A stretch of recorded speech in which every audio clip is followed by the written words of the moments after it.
17 février 1600, Rome. Champ de fleurs. L'odeur âcre de chair brûlée se mêle à l'encens des prières. La foule hurle. Les cloches de la ville sonnent à tue-tête. Une célébration macabre. Un homme brûle vif, mais il ne crie pas. Pas de douleur. Ses dernières paroles, tranchantes comme une lame, fendent l'air. Peut-être ressentez-vous plus de peur à prononcer ma sentence qu'à la recevoir moi-même. Et savez-vous ce qui est le plus terrifiant? Il souriait en disant cela. Cet homme, c'était Giordano Bruno. Et ce qu'il a découvert sur Dieu lui a coûté la vie. Écoutez bien, car ce que je vais vous raconter va vous faire comprendre pourquoi certaines vérités sont considérées comme trop dangereuses pour exister. Bruno n'est pas mort pour une simple hérésie. Il n'est pas mort pour avoir simplement contesté des détails théologiques. Il n'est pas mort pour avoir interprété différemment les Écritures saintes. Mais voici ce que personne ne vous dit. Bruno n'est pas mort pour une hérésie commune. Il est mort parce qu'il a révélé quelque chose que l'Église ne pouvait pas vous laisser savoir.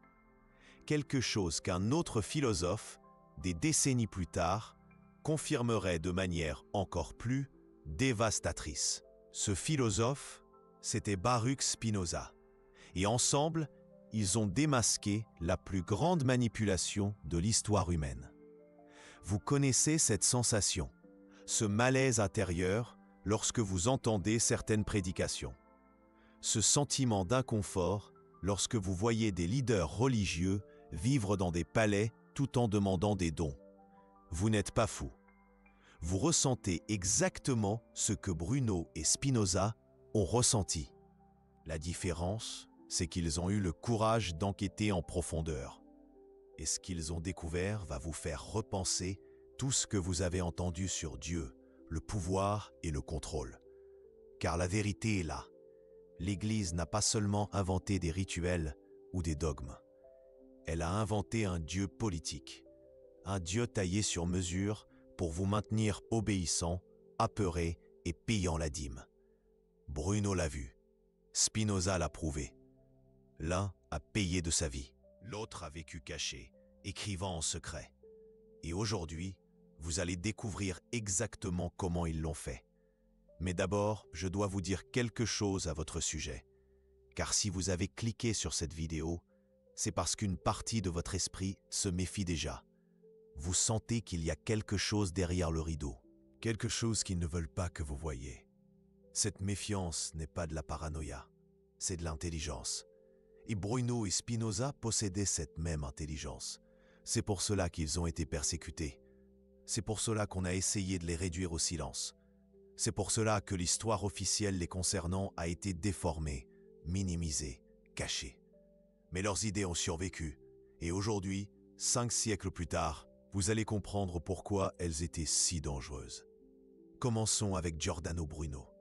Italie, 16e siècle. Un moine dominicain qui a commis l'erreur fatale de penser par lui-même. Bruno a regardé le Dieu qu'on lui avait enseigné et a posé une simple question. Pourquoi ce Dieu semble-t-il si convenable pour ceux qui sont au pouvoir? C'était une question dangereuse. Le genre de question qui vous maintient éveillé à 3 heures du matin. Le genre de question que vous essayez d'ignorer, mais qui revient toujours. Et lorsque Bruno a cessé de l'ignorer, il a découvert quelque chose qui lui a glacé le sang. Pensez-y. Le Dieu chrétien traditionnel exige une obéissance aveugle. Il promet des récompenses après la mort. Il menace de punitions éternelles. Et, coïncidence, ses représentants sur terre vivent comme des rois. Bruno ne pouvait ignorer cette coïncidence.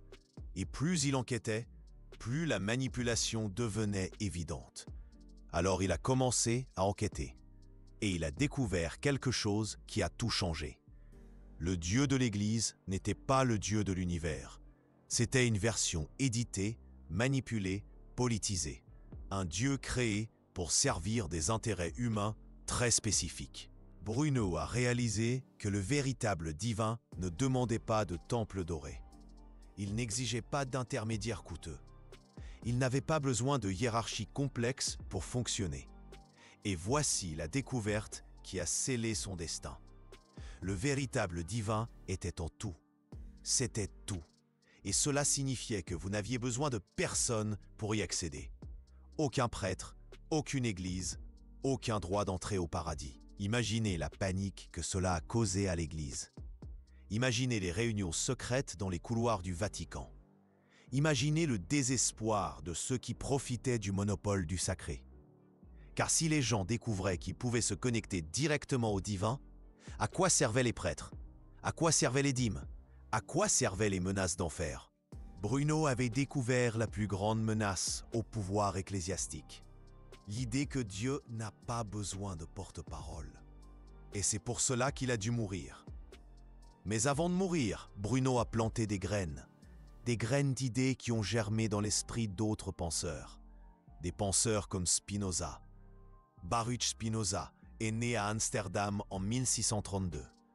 Juif portugais, famille de commerçants, éducation traditionnelle. Tout est normal jusqu'à ce qu'il lise les fragments des idées de Bruno qui ont survécu au bûcher. Et quelque chose en lui s'est réveillé, comme si une clé invisible avait été tournée dans la serrure de son esprit. Spinoza n'a pas seulement compris ce que Bruno avait découvert, il est allé plus loin, beaucoup plus loin, d'une manière que même Bruno n'aurait pu imaginer. Et savez-vous quel a été le premier signe que Spinoza avait découvert quelque chose d'extraordinaire? Il a cessé de dormir correctement. Il passait des nuits entières à écrire, comme s'il courait contre le temps. Comme s'il savait qu'il était en train de déterrer des secrets qui pourraient lui coûter la vie. Spinoza a fait quelque chose que personne n'avait osé faire auparavant. Il a cartographié, étape par étape, exactement comment l'Église avait transformé le concept de Dieu en un outil de contrôle politique. Et il a tout écrit, en détail, avec des preuves. Le résultat a été une œuvre que l'Église a tenté de brûler, de bannir, de cacher pendant des siècles. Une œuvre qui révélait les coulisses de la plus grande opération de manipulation de l'histoire humaine. Mais voici ce qui est le plus impressionnant. Spinoza n'était pas un révolutionnaire qui criait contre le système. C'était un philosophe méticuleux, utilisant uniquement la logique et la raison. Et pourtant, ses conclusions étaient si explosives que personne n'a osé les publier de son vivant. Car Spinoza avait découvert non seulement ce que l'Église avait fait, mais comment elle l'avait fait, et pourquoi cela avait si bien fonctionné. Je vais vous l'expliquer. Premièrement, Spinoza a réalisé que toute religion organisée suit le même schéma de manipulation psychologique, peu importe qu'il s'agisse du christianisme, du judaïsme ou de l'islam.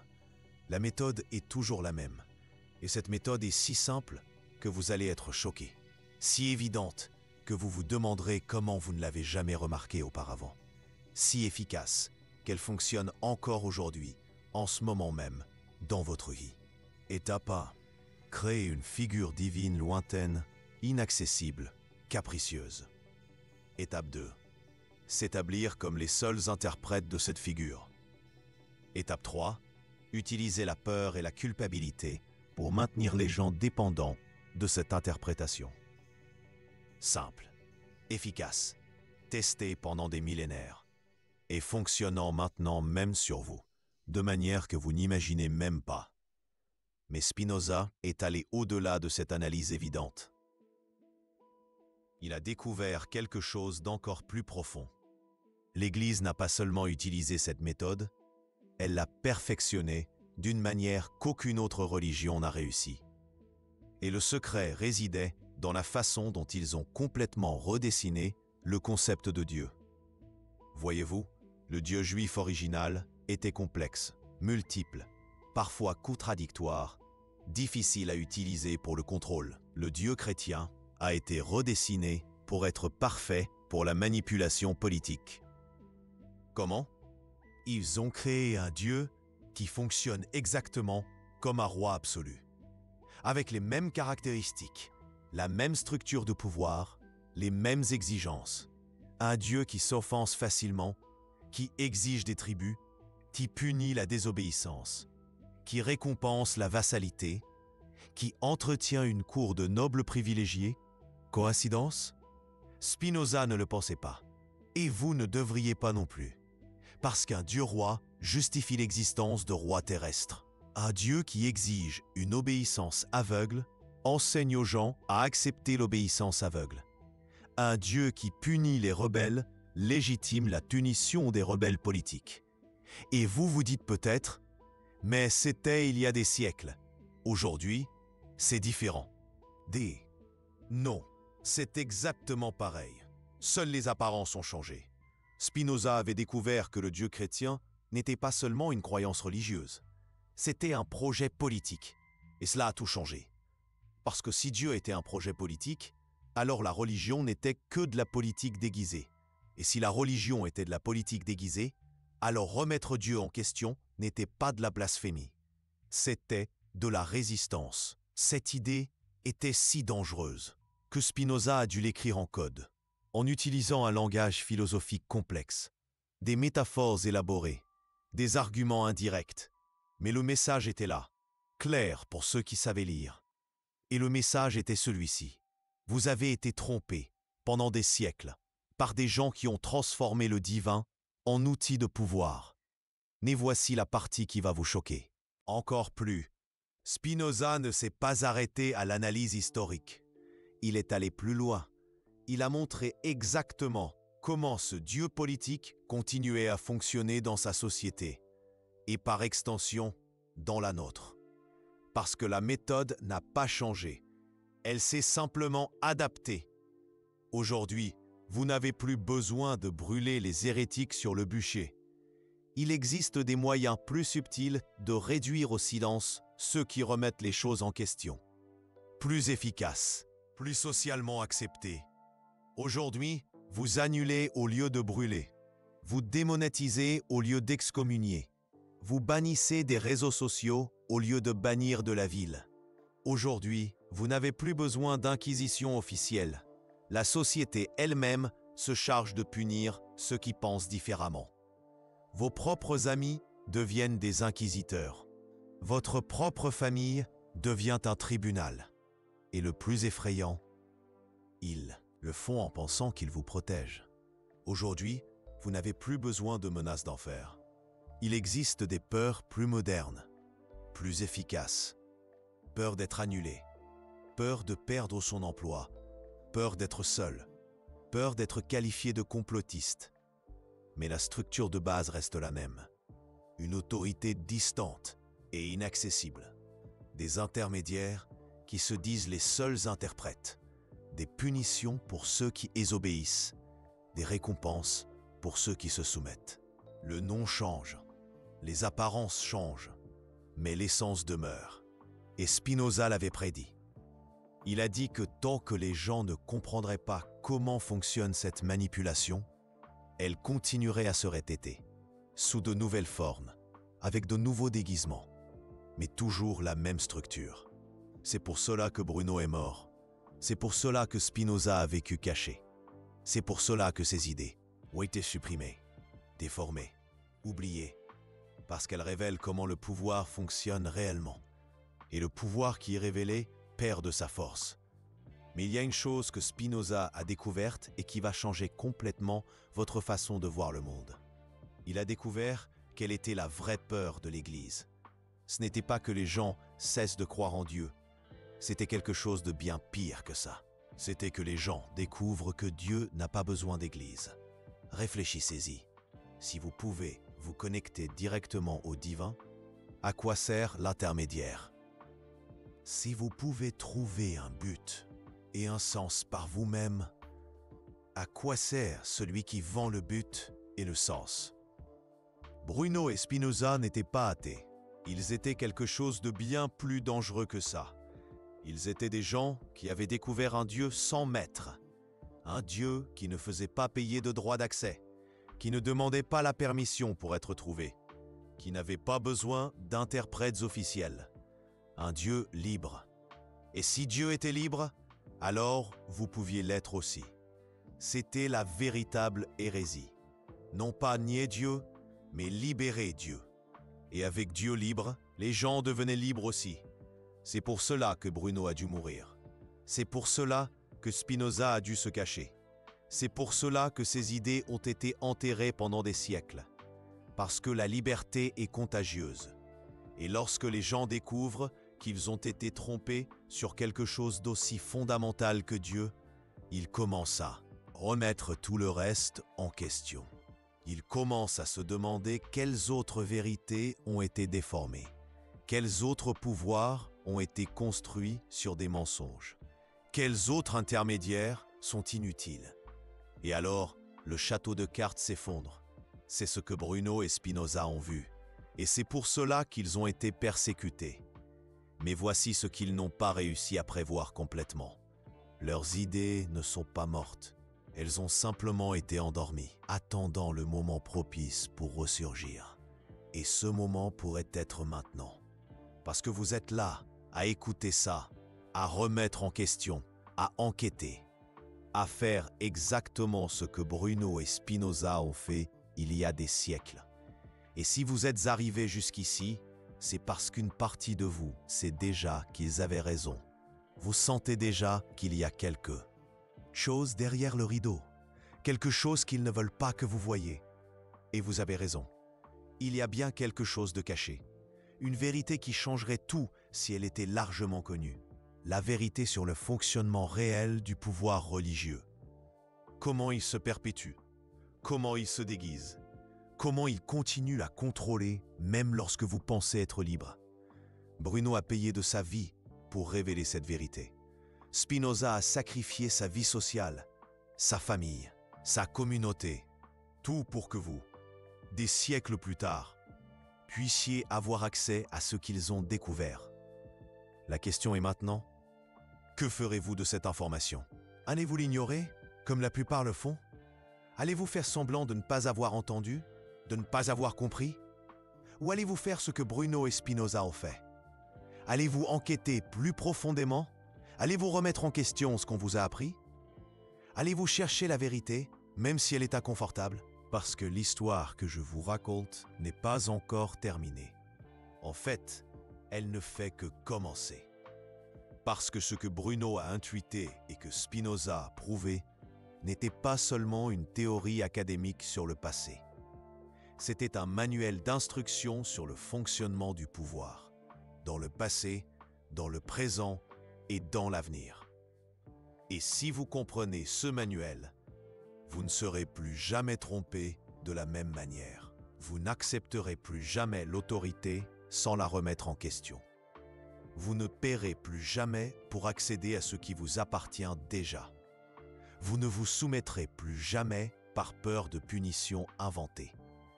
Vous deviendrez exactement le genre de personne que Bruno et Spinoza étaient. Le type de personne que les puissants craignent le plus. Une personne qui connaît la vérité. Et la vérité, comme vous le découvrez, possède un pouvoir incroyable. Le pouvoir de libérer. Mais attendez, avant de continuer, je dois vous raconter quelque chose qui vous fera comprendre pourquoi cette histoire est encore plus profonde qu'il n'y paraît. Car il existe un détail concernant la mort de Bruno que les livres d'histoire ne racontent pas. Un détail qui change tout. Bruno n'a pas été brûlé uniquement pour ses idées sur Dieu. Il a été brûlé parce qu'il avait des preuves documentaires de la manière dont l'Église avait délibérément modifié des textes anciens. Comment elle avait inventé des miracles, comment elle avait créé des saints fictifs, comment elle avait forgé sa propre histoire du christianisme. Bruno possédait une bibliothèque secrète, cachée dans les caves de Naples, gardée par des moines qui doutaient des doctrines mêmes qu'il prêchait. Des manuscrits remontant au 1er siècle du christianisme, des versions originales des évangiles qui racontaient une histoire complètement différente. Des lettres d'apôtres qui contredisaient tout ce que vous avez appris à l'école du dimanche. Et dans ces manuscrits, Bruno découvrit quelque chose qui fit trembler ses mains en tenant le parchemin. Il découvrit que l'Église avait bâti son autorité sur une montagne de falsification. Jésus n'a jamais fondé une Église institutionnelle. En réalité, les enseignements originaux de Jésus étaient exactement le contraire de ce que l'Église prêchait. Les enseignements originaux de Jésus étaient exactement l'opposé de ce que l'Église prêchait. Il portait sur une connexion directe avec le divin, sur le rejet des intermédiaires, sur la remise en question des autorités religieuses. Jésus était essentiellement un anticlérical, et l'Église avait bâti tout son pouvoir en trahissant ses enseignements originaux. Bruno n'a pas seulement pressenti que le Dieu chrétien était une invention politique, il avait les preuves historiques. Et cela ne pouvait pas être toléré. C'est pourquoi le bûcher fut si brutal. C'est pourquoi ils ont brûlé non seulement Bruno, mais tous ses livres, manuscrits, notes. C'est pourquoi ils ont détruit sa bibliothèque complète. C'est pourquoi ils ont dispersé ses cendres dans le fleuve. Ils ne tuaient pas seulement un hérétique. Ils éliminaient des preuves. Ils effaçaient des indices. Ils réécrivaient l'histoire. C'était une opération militaire déguisée en exécution religieuse. Mais Bruno était plus rusé que cela, plus préparé, plus stratégique. Avant d'être capturé, il avait fait des copies. Il avait dispersé des fragments de ses découvertes. Il avait planté des graines ailleurs. Il avait créé un réseau secret de préservation du savoir. Et l'une de ces graines est parvenue jusqu'à Spinoza. Imaginez maintenant la scène. Spinoza, des décennies plus tard, reçoit ces fragments, ces morceaux de preuves que Bruno avait préservés. Et il réalise qu'il n'a pas seulement affaire à une théorie philosophique. Il a affaire à une conspiration historique. Une conspiration qui durait déjà plus de 1000 ans. Spinoza fit alors quelque chose d'extraordinaire. Il décida de reconstruire toute l'opération, pas à pas, comme un détective enquêtant sur un crime millénaire. Et il découvrit que la manipulation était encore plus sophistiquée que ce que Bruno avait imaginé. L'Église n'avait pas seulement inventé un dieu politique, elle avait créé un système complet de contrôle psychologique. Un système qui fonctionnait sur plusieurs niveaux, qui s'adaptait à différentes cultures, qui évoluait avec le temps. Au système qui ne reposait pas seulement sur la peur, mais sur quelque chose de beaucoup plus puissant, l'espoir manipulé. Je vais vous expliquer comment cela fonctionne. Premièrement, vous créez une situation de désespoir. Vous convainquez les gens qu'ils sont pécheurs par nature, qu'ils sont condamnés, qu'ils sont inadaptés. Ça génère de l'anxiété, de la culpabilité, du désespoir. Ensuite, vous offrez la solution. Mais une solution qui dépend toujours de vous, qui passe toujours par votre autorité, qui exige toujours votre approbation. Cela génère de la dépendance, de la gratitude, de la loyauté. C'est un cycle parfait. Vous créez le problème et vous vendez la solution. Et la personne reste éternellement reconnaissante de vous avoir sauvé du problème que vous avez vous-même créé. Spinoza a compris que c'était le véritable génie du christianisme institutionnel. Ce n'était pas seulement une religion. C'était un système psychologique de dépendance perpétuelle. Et le plus impressionnant, cela fonctionnait indépendamment du fait que la personne soit religieuse ou non. Parce que le système s'était répandu au-delà des églises. Il avait affecté toute la société. La même dynamique qui fonctionnait dans la religion a commencé à fonctionner en politique, dans l'éducation, dans les médias, dans l'économie. Toujours le même schéma. Créer l'insécurité, offrir la protection. Générer la peur, vendre la sécurité. Provoquer la culpabilité, commercialiser le pardon. Et les gens ne s'en rendent pas compte, car ils pensent que c'est normal. Ils pensent que cela a toujours été ainsi, qu'il n'y a pas d'autre façon de vivre. Mais Bruno et Spinoza savaient qu'il en existait une. Ils avaient expérimenté ce que c'était que de vivre sans ces systèmes de contrôle. Et ils ont découvert que c'était non seulement possible, mais infiniment plus gratifiant. Parce que lorsque vous supprimez les intermédiaires inutiles, quelque chose de magique se produit. Vous découvrez que vous avez toujours eu le pouvoir qu'on vous a dit que vous n'aviez pas. Vous avez toujours été capable de trouver un but par vous-même. Vous avez toujours été capable de vous connecter au transcendantal sans demander la permission. Vous avez toujours été capable de distinguer le bien du mal sans avoir besoin de manuel d'instruction. Vous avez toujours été libre. Vous ne le saviez pas. Et c'est pourquoi cette histoire de Bruno et Spinoza n'est pas seulement une histoire, c'est un miroir qui reflète votre propre situation actuelle. Parce que les mêmes systèmes qu'ils ont démasqués il y a des siècles continuent de fonctionner aujourd'hui. Avec de nouveaux habits, de nouveaux noms, de nouveaux déguisements. Mais la même essence. Pensez aux institutions qui dominent votre vie aujourd'hui. Combien d'entre elles fonctionnent selon le même principe? Créer la dépendance, vendre des solutions, maintenir le contrôle. Combien de fois avez-vous déjà senti que vous aviez besoin d'une permission pour être qui vous êtes? Besoin d'approbation pour suivre vos instincts? Besoin de validation extérieure pour faire confiance à votre propre jugement? Combien de fois avez-vous déjà payé pour quelque chose qui devrait être gratuit? Accepter des limites qui étaient artificielles? Vous soumettre à des autorités qui étaient contestables? Si vous êtes honnête avec vous-même, la réponse est de nombreuses fois. De nombreuses fois. Et ce n'est pas de votre faute. C'est le résultat d'un système qui a été conçu exactement pour cela. Un système que Bruno a commencé à démasquer, que Spinoza a détaillé complètement, et qui continue de fonctionner jusqu'à aujourd'hui. Mais voici la bonne nouvelle. Si Bruno et Spinoza ont réussi à se libérer de ce système au XVIe siècle, alors qu'il était beaucoup plus dangereux de le faire, vous pouvez vous libérer aujourd'hui. S'ils ont réussi à trouver la vérité à une époque où l'information était contrôlée par l'Église, vous pouvez trouver la vérité à une époque où l'information est littéralement dans la paume de votre main. Si eux ont pu remettre en question des autorités alors que cela signifiait une mort certaine, vous pouvez remettre en question des autorités quand le pire qui puisse arriver est que quelqu'un soit en désaccord avec vous sur Twitter. La seule différence est que vous devez le vouloir.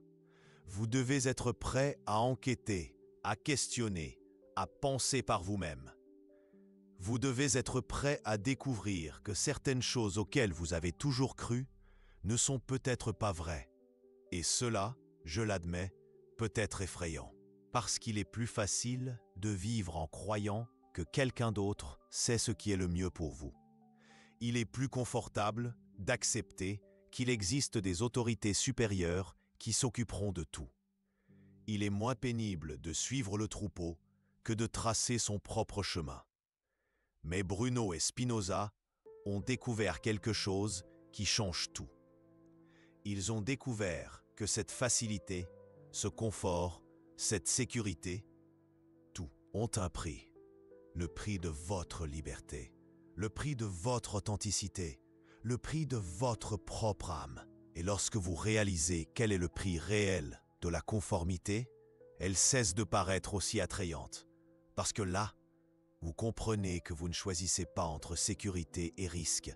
Vous choisissez entre être vous-même et être celui qu'ils veulent que vous soyez.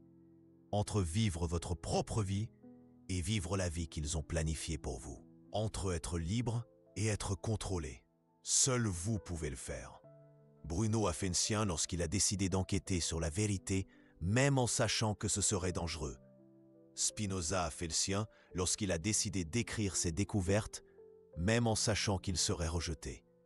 Et maintenant, vous êtes au même carrefour.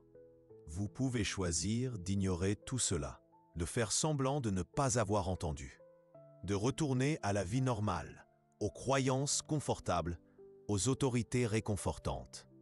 Ou vous pouvez choisir le même chemin que Bruno et Spinoza ont choisi. Le chemin de l'enquête, du questionnement, de la recherche de la vérité. Le chemin qui est plus difficile, plus solitaire, plus effrayant. Mais aussi le seul chemin qui mène à la véritable liberté. Parce que la vérité a une caractéristique unique. Elle ne dépend pas de vous pour y croire afin d'être vraie. Et une fois que vous la voyez, vous ne pouvez plus la dévoir. Une fois que vous comprenez comment fonctionne la manipulation, vous ne pouvez plus être manipulé de la même manière. Une fois que vous réalisez que vous avez été trompé, Vous ne pouvez plus accepter la tromperie. C'est pourquoi Bruno a préféré mourir plutôt que de nier ce qu'il avait découvert. C'est pourquoi Spinoza a préféré vivre isolé plutôt que de faire semblant de ne pas savoir ce qu'il savait. Parce que certaines vérités sont plus grandes que le confort personnel. Certaines découvertes sont plus importantes que l'approbation sociale. Certaines connaissances valent n'importe quel sacrifice. Et la connaissance qu'ils ont découverte était exactement de ce type. La connaissance que vous n'avez besoin de personne pour accéder à ce qu'il y a de plus sacré dans la vie. La connaissance que vous naissez déjà avec tout ce dont vous avez besoin pour trouver un but, un sens, une transcendance. La connaissance que les intermédiaires sont inutiles, les gardiens sont auto-imposés, les prisons sont optionnelles. Cette connaissance est dangereuse parce qu'elle est libératrice. Et les personnes libérées sont imprévisibles. Elles n'obéissent pas automatiquement. Elles n'acceptent pas les explications superficielles. Elles ne se soumettent pas par peur ou par habitude. Les personnes libérées posent des questions gênantes. Elles remettent en question les récits officiels. Elles pensent par elles-mêmes. Les personnes libérées sont une menace pour tout système basé sur le contrôle. Et c'est exactement pour cela que Bruno a été brûlé. Non pas parce qu'il avait tort, mais parce qu'il avait raison. Et sa vérité était trop dangereuse pour être tolérée. Mais voici ce que l'Église n'a pas prévu. En brûlant Bruno, ils n'ont pas détruit ses idées. Ils les ont transformées en symboles. Symboles de résistance, de courage, de recherche de la vérité. Et les symboles sont plus puissants que les personnes. Parce que les personnes meurent, mais les symboles sont éternels. Bruno est devenu un symbole. Spinoza en est devenu un autre. Et maintenant, des siècles plus tard, ces symboles continuent d'inspirer les gens. Ils continuent de susciter des questionnements. Ils continuent de semer des graines de liberté. La question est, serez-vous juste une personne de plus qui a entendu cette histoire et l'a oubliée, ou serez-vous quelqu'un qui a compris ce que ces symboles signifient réellement? Quelqu'un qui a décidé de suivre leur exemple. Quelqu'un qui a choisi la vérité au lieu du confort. Parce que l'histoire que j'ai commencé à vous raconter a encore beaucoup plus de couches. Et les prochaines couches montreront exactement comment cette manipulation que Bruno et Spinoza ont découverte a évolué. Comment elle s'est adaptée, comment elle s'est modernisée. Et comment elle continue de fonctionner dans votre vie, aujourd'hui, en ce moment précis, de manière que vous n'imaginez probablement même pas. Mais pour comprendre ces couches plus profondes, vous devez être prêt à remettre en question encore plus de choses. Vous devez être disposé à découvrir que la manipulation religieuse n'était que la pointe de l'iceberg, qu'il existe un système beaucoup plus grand, beaucoup plus sophistiqué, beaucoup plus vaste. Un système que Bruno n'a fait qu'entrevoir, que Spinoza a commencé à cartographier, mais qu'aujourd'hui, vous pouvez voir fonctionner en temps réel. Si vous avez le courage de regarder, parce que ce que Bruno et Spinoza ont découvert n'est pas resté enterré avec eux. Il a évolué, il a muté, il s'est répandu, et aujourd'hui, il gouverne votre vie de manière que vous n'imaginez même pas. Je vais vous montrer exactement comment. Mais d'abord, respirez profondément. Parce que ce que vous allez découvrir maintenant va changer à jamais la façon dont vous voyez le monde autour de vous. Spinoza a eu une vision prophétique.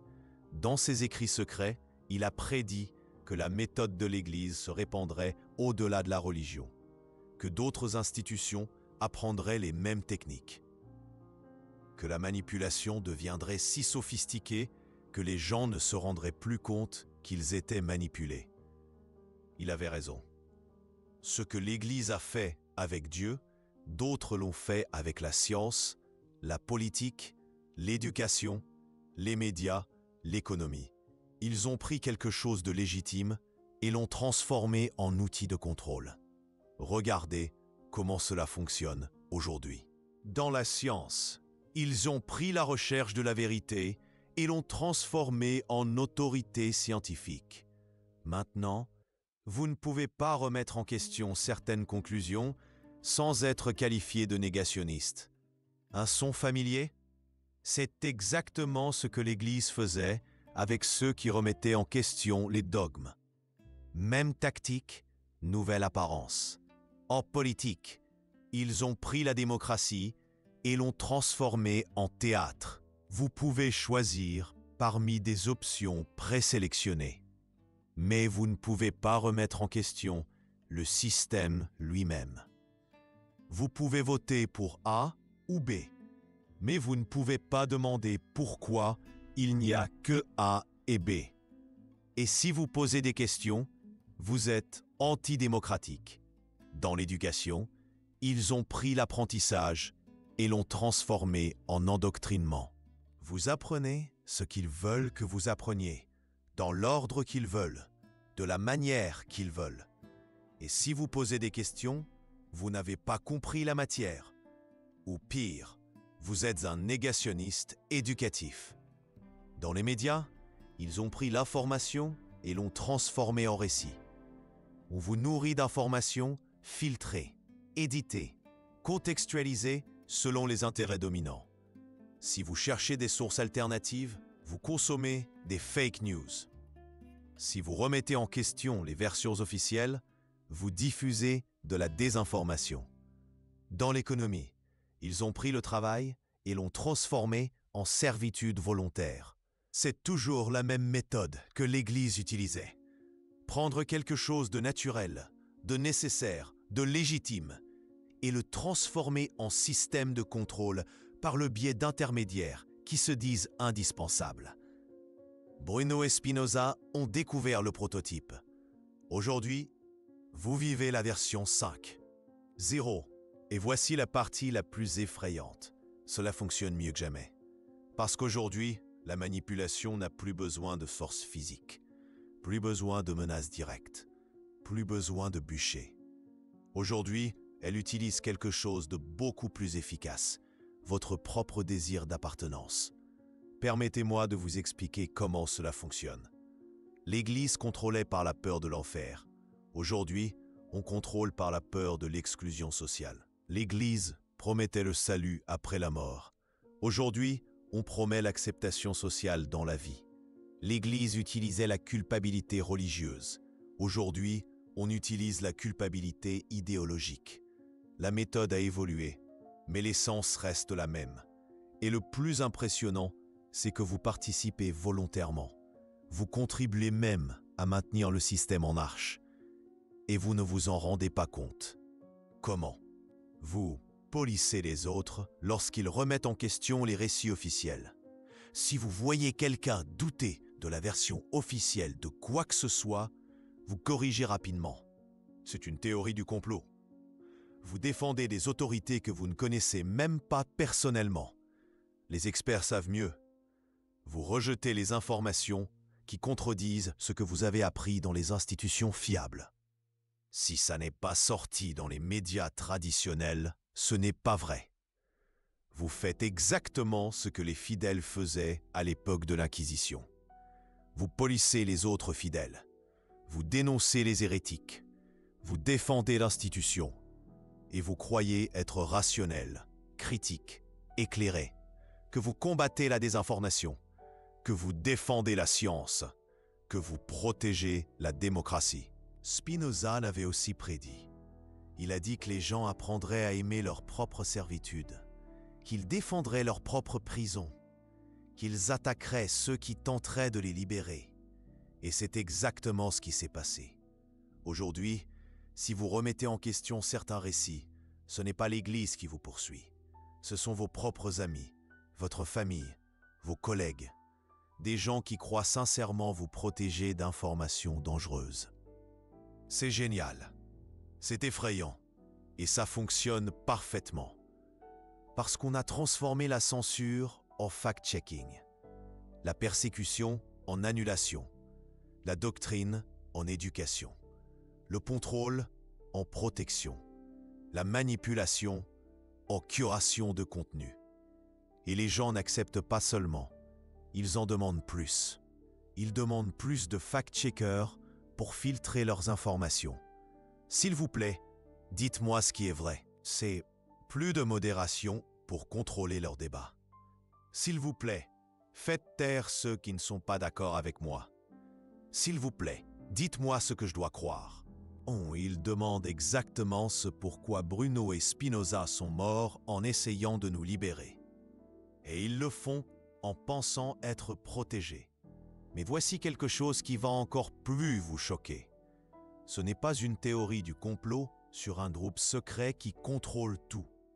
C'est bien pire que ça. C'est un système qui fonctionne tout seul, qui se perpétue automatiquement, qui n'a besoin de personne pour commander dans les coulisses.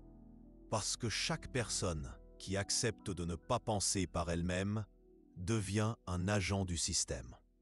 Chaque personne qui préfère les autorités à la responsabilité devient un multiplicateur de la servitude.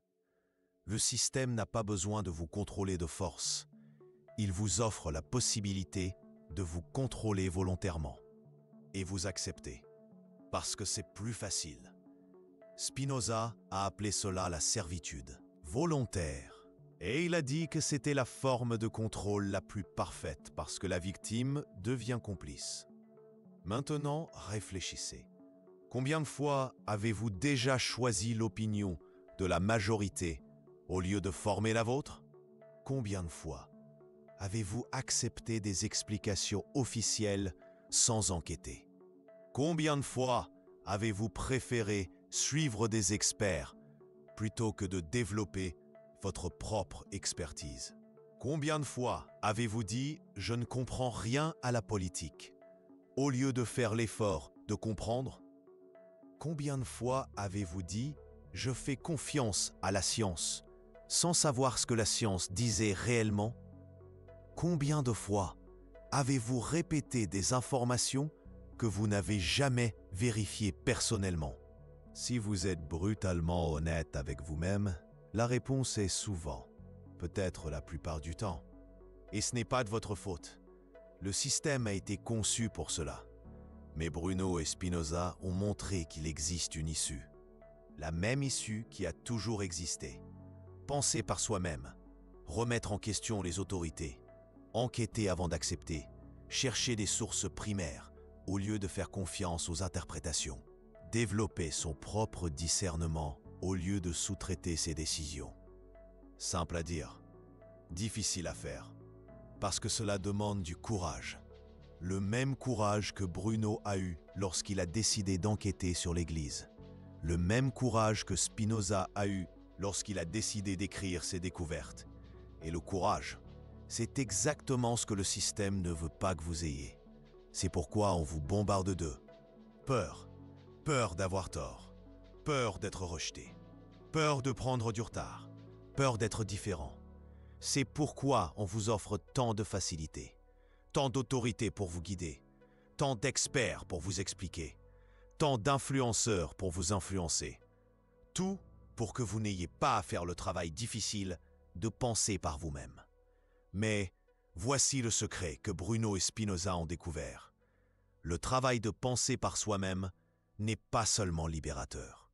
Il est aussi agréable. Il y a un plaisir profond à découvrir des vérités par soi-même, à développer sa propre compréhension, à former des opinions fondées sur une investigation personnelle. C'est comme lorsque vous résolvez un casse-tête difficile, ou lorsque vous comprenez enfin une blague complexe, ou lorsque vous connectez deux points que personne d'autre n'avait connectés. C'est un plaisir qu'aucune autorité ne peut donner, parce qu'il n'existe que lorsque vous le méritez par vos propres moyens, lorsque vous faites le travail, lorsque vous pensez, vous questionnez, vous enquêtez, vous découvrez. C'est le plaisir de la liberté intellectuelle, et c'est addictif. Une fois que vous avez goûté à ce plaisir, vous ne pouvez plus accepter de substitut. Vous ne pouvez plus vous satisfaire d'opinions empruntées. Vous ne pouvez plus vous contenter d'explications toutes faites que quelqu'un a mâchées pour vous. Vous ne pouvez plus vous contenter d'opinions empruntées. Vous ne pouvez plus vous contenter d'explications superficielles. Vous ne pouvez plus sous-traiter vos décisions les plus importantes. Vous devenez accro à la liberté de penser. Et vous comprenez alors pourquoi Bruno a préféré mourir plutôt que de renoncer à cette liberté. Car ceux qui ont goûté à la liberté intellectuelle savent qu'elle vaut plus que la vie. Savent que vivre sans elle n'est pas vraiment vivre. C'est simplement exister. Et l'existence n'est pas suffisante pour qui a déjà connu la véritable vie. Mais il y a quelque chose que je dois vous raconter avant de terminer cette histoire. Quelque chose que Bruno découvrit à la fin de sa vie, peu avant d'être capturé. Il découvrit que le plus grand ennemi de la liberté ne sont pas les tyrans.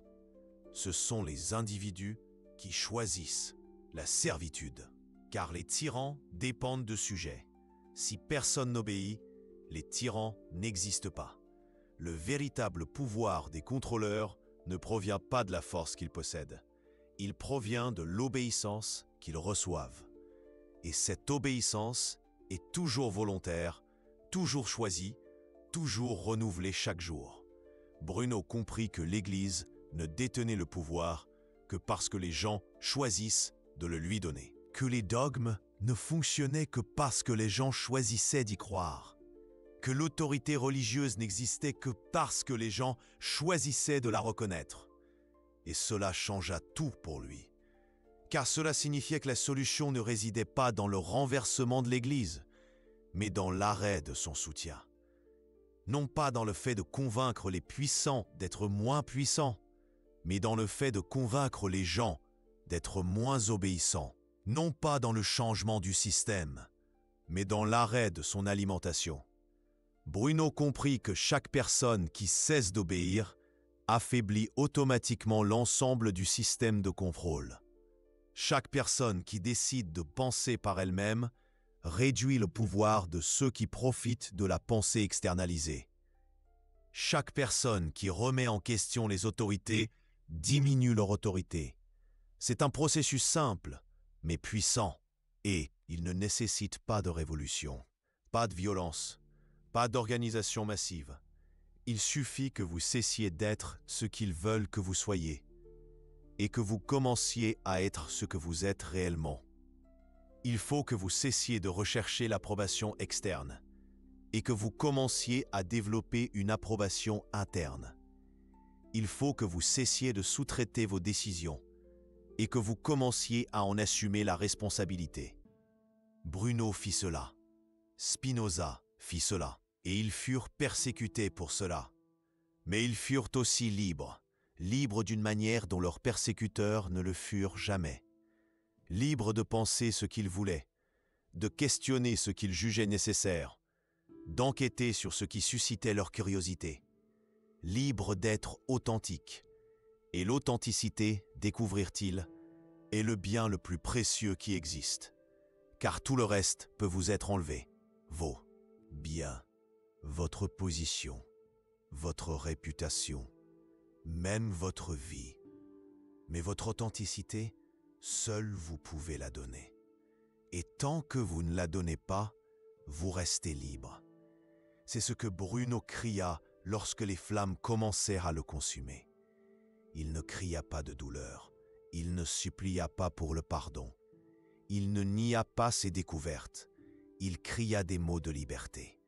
Car il avait découvert quelque chose qui valait plus que la vie elle-même. Il avait découvert qui il était vraiment. Et une fois que vous découvrez qui vous êtes vraiment, rien ne peut plus vous asservir. Aucune autorité ne peut vous définir. Aucune institution ne peut vous limiter. Aucun système ne peut vous contrôler. Parce que vous vous connaissez. Et la connaissance de soi est un pouvoir absolu.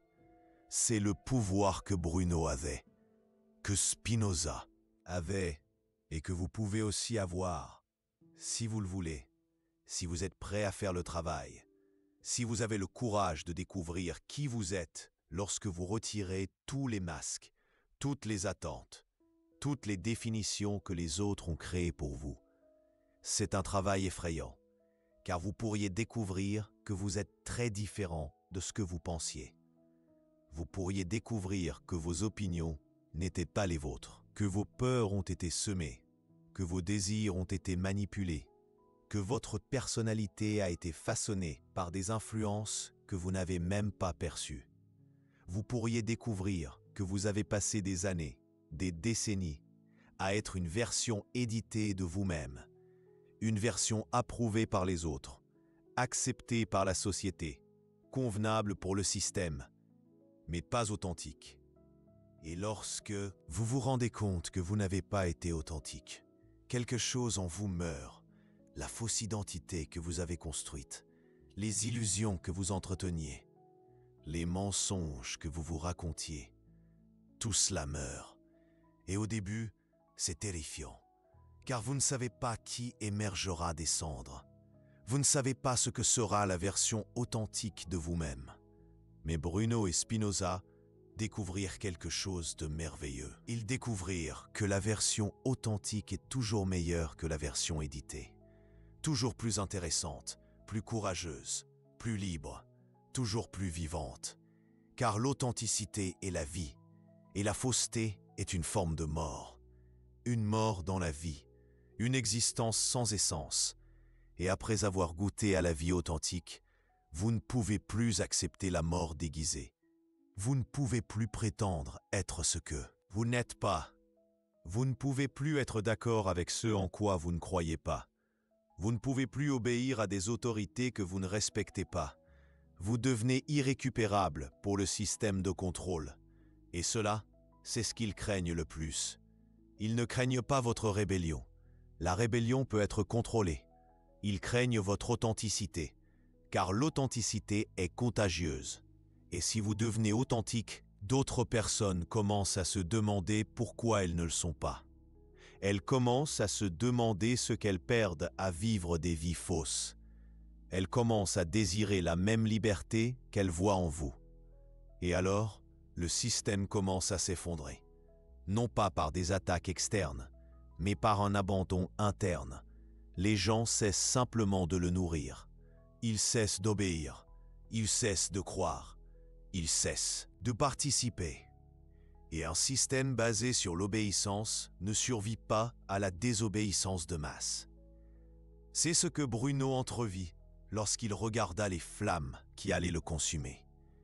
Il entrevit un avenir où ses idées se répandraient, où d'autres personnes suivraient son exemple, où la liberté qu'il avait conquise deviendrait virale. Et c'est pourquoi il mourut en souriant, car il savait que sa mort n'était pas une fin, c'était un commencement, le commencement d'une révolution silencieuse. Une révolution qui n'aurait pas besoin d'armes ou de violence. Une révolution qui se produirait un esprit à la fois, une personne à la fois, commençant par vous, si vous le choisissez. Car ce choix reste disponible. Aujourd'hui, maintenant, en ce moment précis, vous pouvez choisir de continuer à être ce qu'ils veulent que vous soyez. De continuer à croire en ce qu'ils veulent que vous croyiez. De continuer à obéir à des autorités contestables. Vous pouvez choisir la sécurité de la conformité, le confort de l'obéissance, la facilité de sous-traiter vos décisions. Ou vous pouvez choisir le chemin de Bruno et de Spinoza, le chemin de l'investigation, du questionnement, de la recherche de la vérité authentique, le chemin qui est plus difficile, plus solitaire, plus effrayant, mais aussi le seul chemin qui mène à la vraie liberté. Le choix vous appartient, et quel que soit votre choix, il en dit long sur qui vous êtes vraiment. Bruno a choisi la vérité, même en sachant que cela lui coûterait la vie. Spinoza choisit l'authenticité, sachant que cela lui coûterait sa réputation. Et vous, qu'êtes-vous prêt à sacrifier pour votre liberté? Car la liberté a toujours un prix. Le prix de la responsabilité, de la courage, de la solitude temporaire. Le prix de décevoir ceux qui veulent que vous soyez différent. le prix de questionner des vérités que vous préféreriez accepter sans réfléchir. Le prix de découvrir que certaines de vos croyances les plus précieuses peut-être ne sont pas les vôtres.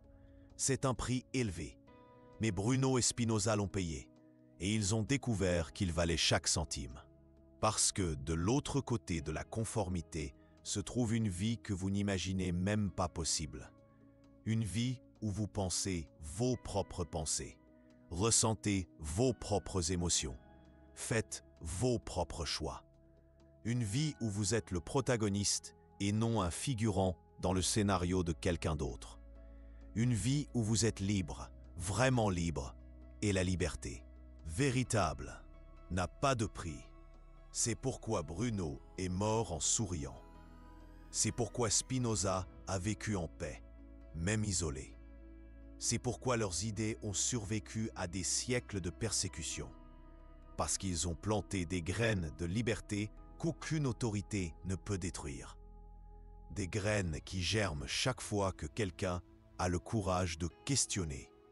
Chaque fois que quelqu'un décide d'enquêter par lui-même. Chaque fois que quelqu'un choisit d'être authentique plutôt que commode. Et si vous êtes arrivé jusqu'ici, c'est parce que l'une de ces graines a déjà commencé à germer en vous. Vous avez commencé à questionner. Vous avez commencé à enquêter. Vous avez commencé à vous éveiller. La question est maintenant, que ferez-vous de cet éveil? Cultiverez-vous cette graine jusqu'à ce qu'elle devienne un arbre de liberté? Ou la laisserez-vous mourir par peur de ce qui pourrait pousser? Le choix, comme toujours, est le vôtre. Mais souvenez-vous de ce que Bruno a crié avant de mourir. La vérité n'appartient à personne, et personne ne peut la détruire. La vérité sur qui vous êtes vraiment n'appartient pas aux autorités qui veulent vous définir, n'appartient pas aux institutions qui veulent vous modeler, n'appartient pas au système qui veut vous contrôler. Elle vous appartient, et vous seul pouvez la découvrir. Bruno et Spinoza ont montré le chemin. Maintenant, il vous appartient de décider si vous allez le suivre.